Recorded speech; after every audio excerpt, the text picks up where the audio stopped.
In this whole debate I've been having with Cashify over the existence of a material world, I feel like I'm missing the part of the equation here, which is the other side of the mind matter equation, namely mind or consciousness.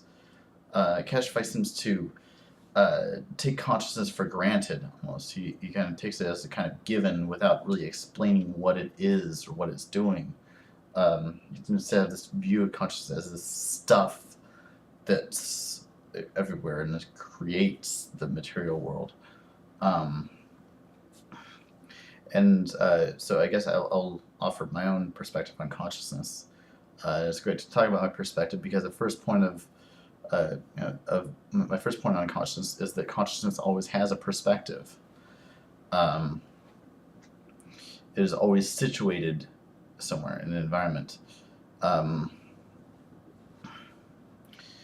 in Cashify, you mentioned people who are able to take on perspectives of others, who actually get into the minds of others. That's fine, but that's still a perspective. It's not. You can never be without a perspective. All you can do is take on more perspectives. And in a sense, I think that the development of consciousness is about taking on more inclusive and holistic perspectives. Um, and so I guess my second point is that consciousness has an ecology. As I said, it was situated in an environment, um, and that environment is a part of consciousness. We know that if someone comes from a broken home or some dysfunctional family, that will affect their consciousness. And even and even if we're not talking over long-term periods, being in a different environment can affect your consciousness. That's being out in nature or being in some cathedral or temple or something can lift up your consciousness to this sense of the sacred, and they're designed that way because certain architectural forms, certain kinds of art, they bring about a sense of transcendence, and so they're designed to shift one's consciousness. Um, and I and so I guess so that consciousness always has something to be conscious of. Uh, would Which is one reason why I think that idealism doesn't make sense, is that you're saying that basically the universe is composed of this stuff whose only function is to perceive stuff, and that there's nothing that there's nothing to perceive, and that argument just doesn't fly for me. Um, It's my third point is that consciousness is not a thing. It's not a substance. There's not even a property of a thing. It's actually consciousness is an action, or more appropriately, an interaction, a relational process between things that actually is more primordial than the thing itself.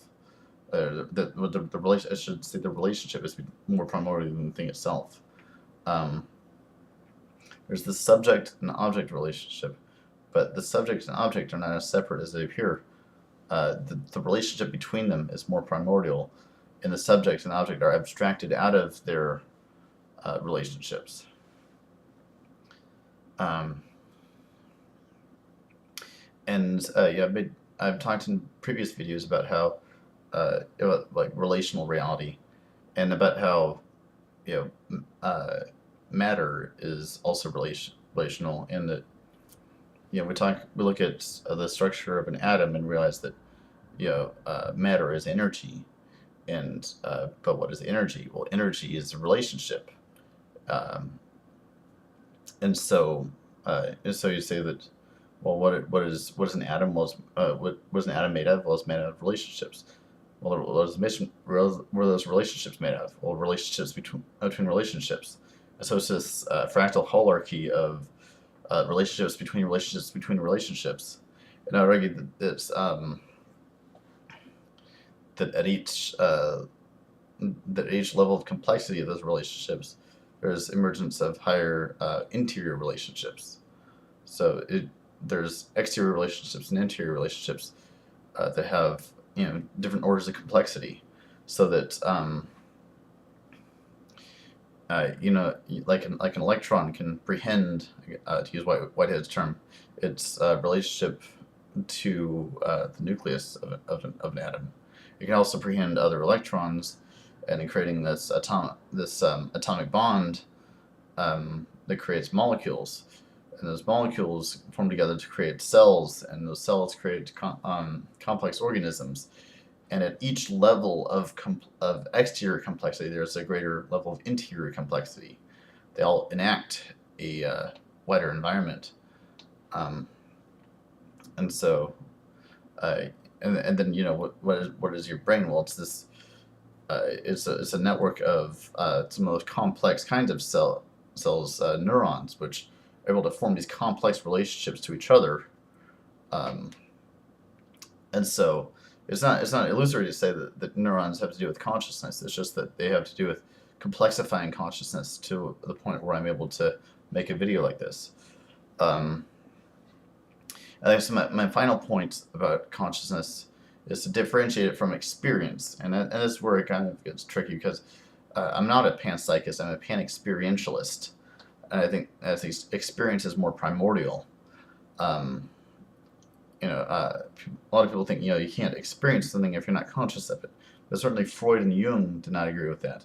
They talk about the subconscious, and the subconscious is, as Alan Watts put it, this will be that which is doing consciousness, or more precisely, I would say, consciousness is able to reflect upon experience, whereas experience per se, subconscious experience, can't reflect upon its experience because it's immersed in it.